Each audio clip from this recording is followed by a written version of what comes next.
Cooking રેસીપીમાં તમારું સ્વાગત છે। આજે આપણે બનાવી ચોખાના પૌવાના ખમણ। આપણે 10 મિનિટમાં બની જાય છે। આથો નાખવાનો નથી, છાશમાં ખાલી બનાવવાના છે। છાશ ઉકળી જાય એટલે આપણે એમાં પૌવા સૌથી પહેલાં પૌવા ધોઈ નાખીએ 2 પાણીથી। આ રીતે આપણે ધોઈને 2 મિનિટ સુધી આપણે પલળવા દેવાના છે ચોખા પૌવા, અને પલળી જાય પછી આપણે એને એકદમ ડ્રાય કરી લેવાના છે।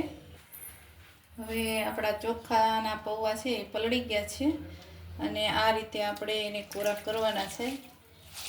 પાણી ન રહે એ તમારે ધ્યાન રાખવાનું છે। આપણે આ રીતે કરી લેવાના છે પૌવાને, અને આ પૌવા છે એ ફટાફટ બની જાય છે, અને આપણે આથો આમાં કંઈ નાખવાનો નથી। આપણે ચણાના લોટ ને મકાઈના પૌવાનો ખમણ બનાવીએ ત્યારે આપણે એમાં આથો નાખવો પડે છે, અને આમાં કંઈ આથો નાખવાની જરૂર નથી। બધા પાણી નીચોવી લીધું છે, અને હવે આપણે એક સ્ટીકમાં આપણે નાખીશું 3 કપ જેટલી છાશ એડ કરીશું। આ રીતનું એનું માપ છે। 3 થી 4 જણા સર્વ કરી શકે છે ખમણ। કરીશું લીલા મરચાં 3 થી 4 કાપવાના છે લીલા મરચાં। છાશ ઉકળે ત્યાં સુધી આપણે એમાં અડધી ચમચી હળદર પાવડર એડ કરીશું। સ્વાદ પ્રમાણે મીઠું એડ કરીશું। આ રીતે આપણે હલાવી લેશું। 5 મિનિટ જેટલી આપણે છાશ ઉકળવા દેવાની છે। ગરમ ગેસની ફ્લેમ છે એ હાઈ રાખવાની છે। આ રીતે છાશ ઉકળી જાય એટલે એમાં આપણે પૌવા એડ કરીશું। આપણી આ છાશ ઉકળવા મળી છે ધીમા તાપે।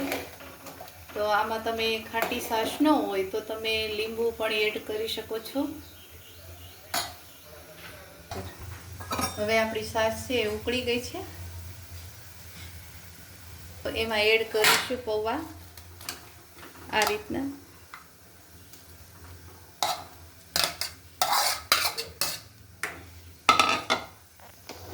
હલાવવાનું છે જ્યાં સુધી છાશ બધી બળી ન જાય ત્યાં સુધી આ એક રસ કરવાનો છે પૌવાનો, ગ્રેવી જેવું।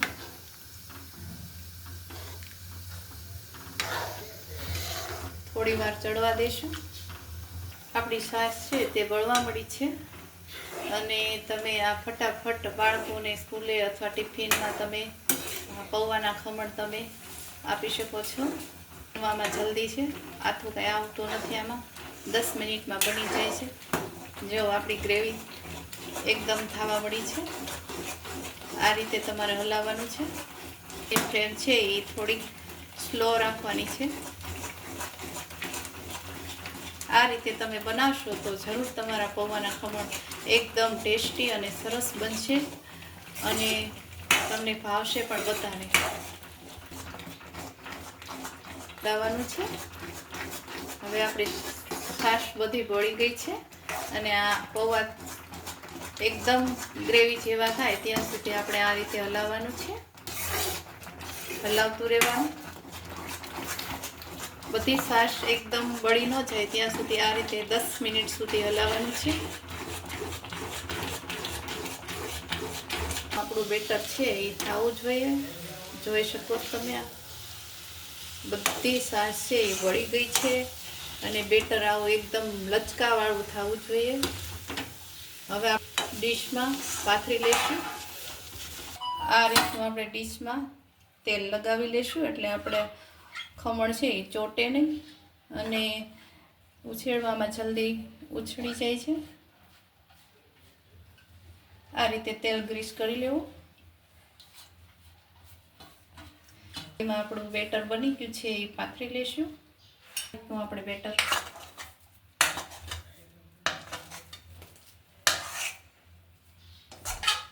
રીતનું આપણું ખીચું બની ગયું છે બેટર, તો આ રીતે આપણે પાથરી લઈશું એક ડીશમાં। ડીશમાં એક સરખું પાથરી દેવાનું છે, અને 10 મિનિટ આપણે એને ઠંડુ થવા દેવાનું છે। પછી ઉપરથી આપણે વઘાર એડ કરીશું। આ રીતે તમારે પીસ કરી લેવાના છે। તમે જોઈ શકો છો હું વિખાય નહીં તેનું ધ્યાન રાખવાનું છે. આ રીતે આપણે પીસ કરી લઈશું. ચમચી જેટલું તેલ એડ કર્યું છે. થાય એટલે આપણે નાખીશું અડધી ચમચી જેટલી આપણે રાઈ એડ કરીશું. 1 ચમચી જેટલી રાઈ એડ કરીશું. અડધી ચમચી જેટલા આપણે તલ એડ કરીશું. લીમડીના પત્તા એડ કરીશું. આપણે વઘાર ઉપરથી આને એડ કરવાનું છે.